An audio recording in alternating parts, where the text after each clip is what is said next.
আমার লেকচারে অনেক হিন্দু ধর্মগ্রন্থের উদ্ধৃতি দিয়েছি, এক ঈশ্বর।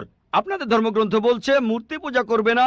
ভগবদ গীতার ৭ অধ্যায়ের ২০ অনুচ্ছেদ বলছে জাগতিক আকাঙ্ক্ষা যাদের বুদ্ধিকে আচ্ছন্ন করে রেখেছে তারা নকল ঈশ্বরের পূজা করে, তারা মূর্তি পূজা করে। এক ঈশ্বরে বিশ্বাস করতে হবে।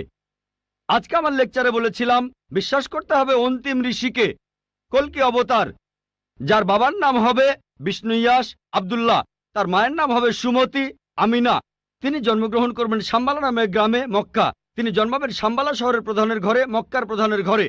তিনি হবেন পুরো মানুষ জাতির পথপ্রদর্শক। তিনি আলোকপ্রাপ্ত হবেন রাতের বেলায় একটা গুহায়। তিনি উত্তর দিকে গিয়ে আবার ফিরে আসবেন। ঈশ্বর তাকে ৮টা গুণ দেবেন। তিনি হবেন পৃথিবীর সব মানুষের পথপ্রদর্শক।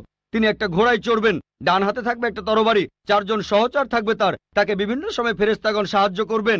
এরকম আরো অনেক অনেক। এই মানুষটা কে?